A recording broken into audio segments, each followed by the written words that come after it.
Hey, my crafty friends. Today is hashtag postcard play, day 3 with Ceri the Crafter. He has initiated this, and I will put a post in the show more to his introduction video, and you can find all of his videos at Ceri the Crafter. So this is my day 3. Obviously, there's a big old 3 there, right? What I loved about that was the crow. And the thing is, the crow is sitting on and with these number 3s, and I just didn't have the heart to cut those apart. But I did cut this part off of it and decided I would use it on that side because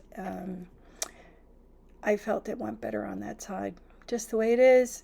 And you can see I did some jelly printing with the cardstock.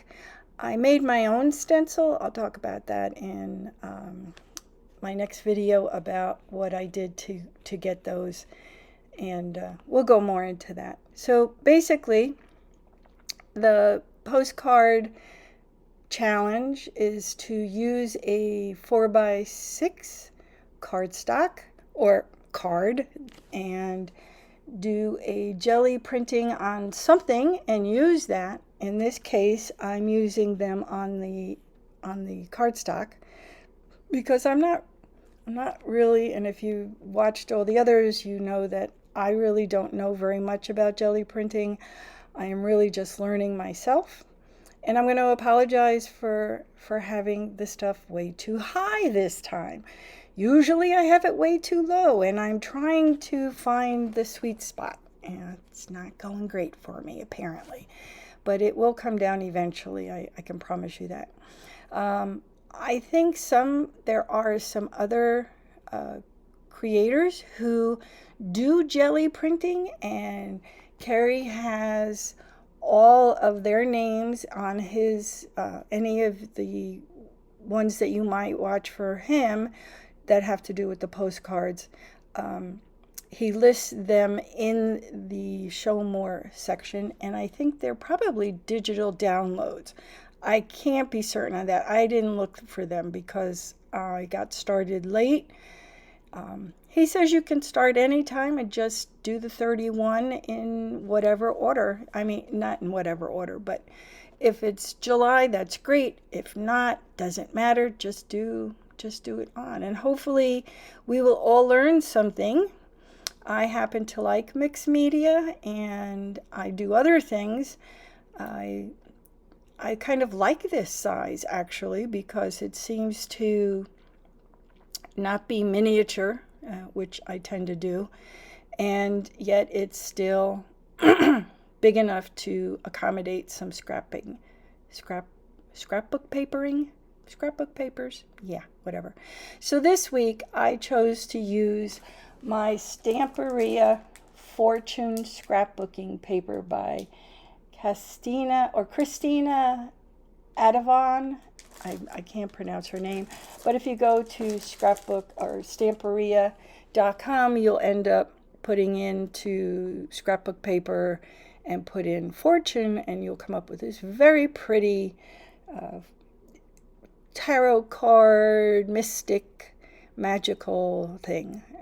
If it doesn't bother you, it doesn't bother me because it's just paper and illustrations, and they are beautiful illustrations, I might add. So I use several different types of glue, and I used acrylic paint to do my jelly printing. I will have a video on how I did some other jelly printing stuff to prepare for this. I am not an expert. I'm not even an amateur. I try to figure it out, and if I like it, I use it. If not, I go to other places and try to find something I like. Anyway, this has been working out pretty well. I like using the jelly prints that have stenciling on it or marks on it. They come out really nice. It's kind of fun to play with the colors. So this isn't it isn't too long of a video. I hope you can manage to stay through, and I will continue with some other comments in a moment.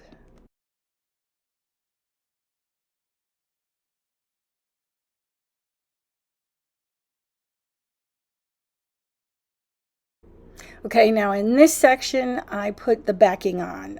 Oh, wait, I'm going to put a rub on the corner because that one corner, I needed something else. Wasn't fulfilling for me. And then I'm going to attach the back. I use watercolor paper, which is nice and sturdy, and I use some really good glue to attach it. And most of the time I put it under something heavy so that the whole thing is well. So there's the rub-on, and it's just in black. I thought it allowed the color to come through.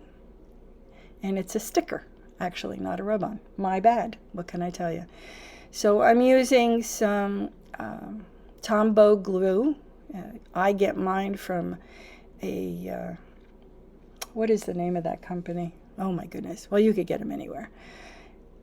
And I'm just going to attach it, and if it isn't, I should have cut these down, but if I didn't, I'm going to. And I'm just going to make sure that everything's aligned, and I'll cut away the excess, and then I will put it under a book, and that will be that. And this has been sped up twice, so you don't have to deal with my fussing. And I thought that one came out pretty nice. I hope you do too. And here's some close-ups. I don't know. I liked it. I hope you'll join us. If you do, I'd love to see what you do. If you could hashtag me or something. I don't know what you do to get other people to see it. Anyway, enjoy this, and I'll talk to you later.